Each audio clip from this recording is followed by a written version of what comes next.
சொல்லி தெய்வவா கதையை சொன்னார். அந்த ஒரு ரேவதி வந்து குறி சொல்கிற கேரக்டராக ஒரு கதை சொன்னோன்னே, சரி இதை பண்ணிடலாம்னு கார்த்திக் சொல்லிட்டார். ஓகே. சரி இந்த கதைக்கு வந்து அப்போ பயங்கர கிளாமரஸ் கேர்ள் ஆகிற குஷ்பு வச்சு சாமின்னு சொல்ல முடியாதுன்னு சொல்லிட்டு மாற்றிட்டு ரேவதியை போட்டாச்சு. ரேவதியை போட்டு ஸ்கிரிப்ட் பண்ணிவிட்டு பொள்ளாச்சியில் ஷூட்டிங், ஃபஸ்ட் டே ஷூட்டிங், எல்லோரும் ஆர்டிஸ்ட்லாம் போய் இறங்கியாச்சு. அப்போது மது என்னாச்சுன்னா கொஞ்சம் ஒரு ரொம்ப ஒரு அற்புதமான ஒரு மனிதன், அருமையான குடும்பம். என்னென்னா கொஞ்சம் ரொம்ப ஆல்கஹால் அடிக்ட் ஆகி ரொம்ப மோசமான சேஃபுக்கு போயிட்டாங்க.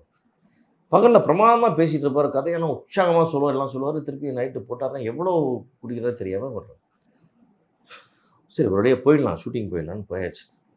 ஃபஸ்ட் டே ஷூட்டிங், முதல் ஷெட்யூல் ஃபஸ்ட் என்னுடைய கேரியரில் ஃபஸ்ட்டு படம், மார்க்கெட்டினுடைய ஃபஸ்ட்டு படம். ஃபஸ்ட் ஷெட்யூல் அப்செட் ஆகிருக்குது. படமே ப்ராஜெக்ட் பூஜை போட்ட படமே மாறி பள்ளிக்கூடம் நிறைஞ்ச ப்ராஜெக்டே கேன்ல தெய்வவாக்கா மாதிரி எடுக்கிறேன். முதல் படத்துல இவ்வளோ அடல் சிந்திக்கிறேன். வழின்னு சொன்னேன் உங்களுக்கு, அது வழி அப்படி ஆரம்பிக்குது. ஆரம்பிக்க போனால் ரெண்டாவது படம் வந்து முதல் படமே போது ரெண்டாவது படமாக மாறுது. அந்த ப்ராஜெக்டே கேன்சல் ஆகி ஃபுட்டேஜ் எல்லாம் கேன்சல் போயிட்டு கொடைக்கானல் போனது வந்தது செலவு எல்லாம் அப்படியே போய் அன்றைக்கி தேதிக்கு வந்து 5 லட்ச ரூபா எல்லாம் வேஸ்ட் ஆகி திருப்பி வந்து அப்போவே பண்ணி இங்கே வந்து இந்த படத்தை ஆரம்பிக்கிறேன்.